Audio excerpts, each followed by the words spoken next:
Hi friends, it's Craig Campbell from Pastor Craig's Vintage Cards, and got a video I want to show you here today. I want to show you 5 cards, 3 from the 1952 top set, and those are fairly recent pickups. And then I have a 1954 Bowman card that I wanted to show you, and then I also have a 1960 All-Star card that I wanted to show you. And this is a guy I've been kind of picking up a few of his cards here lately. It seems in the last 3 or 4 months.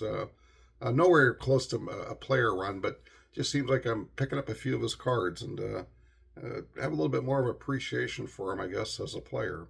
When you start collecting their cards a little bit more and looking at their careers, and you just you start to draw a little bit closer, I guess, to them as a player that you respect and that you enjoy collecting their cards. So enough of that. But anyways, let me get the camera turned around and we will show you some cards here. Alrighty, we'll start off with the oldest to the newest, and this here's a real nice Joe Garagiola 52 Topps card. And boy, the color is really, really nice on this. Just a real nice card. A little bit off center, top to bottom, but just a really clean card. Very clean. And of course, I love the Pirates logo. And I remember Joe Garagiola as a baseball announcer. Being a teenager in the late 70s, mid 70s, and as a young adult in the 80s, Joe Garagiola called a lot of league championship series, and he called a lot of World Series and All-Star games. And so I always remember Joe Garagiola mainly as a baseball announcer. And I think he announced for the Cardinals, a little bit for the Yankees. And he teamed up with Vince Scully, and I think him and Kurt Gowdy used to alternate in the broadcast. But yeah, Joe Garagiola. So a nice 52 Topps card here. Just really happy to have this. Just a real nice smile and just a sharp looking card. So just a real nice addition. And this one here, I'm really happy to get a Hall of Famer Robin Roberts. And what a beautiful card. The Fightin' Phillies. And this is a really nice card. Again, pretty well centered for a 52. Decent color. Just a nice looking card. Just a clean card. Nice back. And Robin Roberts, the more I've been reading about him, the more I really respect him as a pitcher and what he brought to the game. He had a tremendous fastball, but he was not focused on striking people out.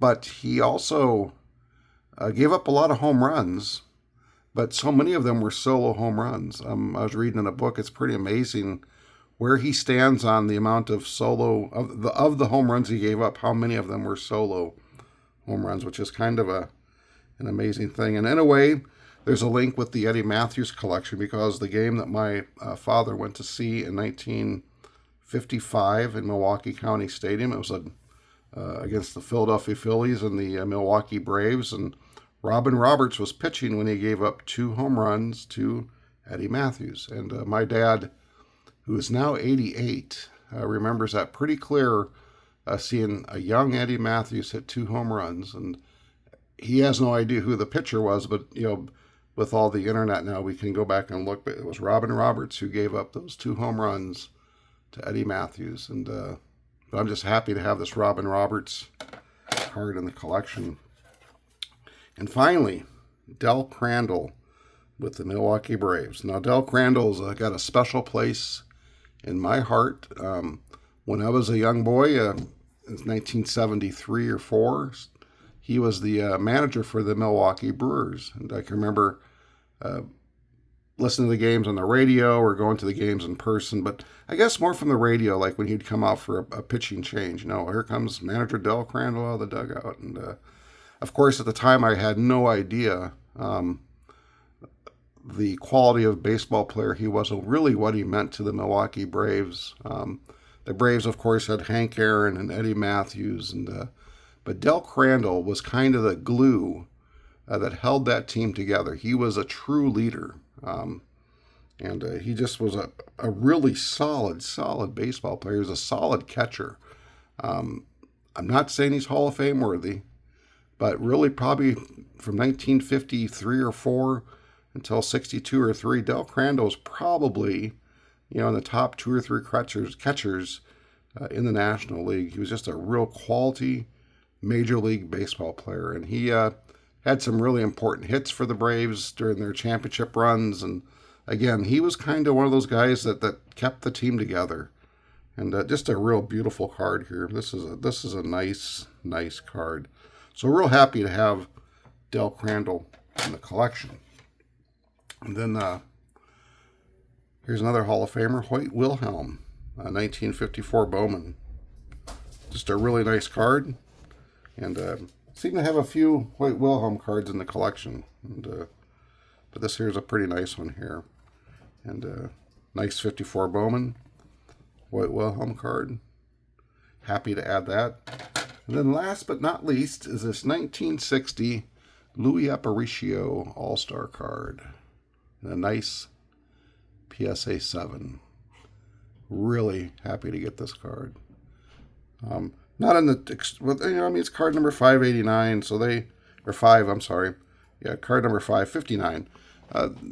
These cards, they get a little bit pricey the higher up in the series they go. And so I really love the 60 design. And as you can see, Aparicio, he stole a lot of bases. He led the league with 56 stolen bases.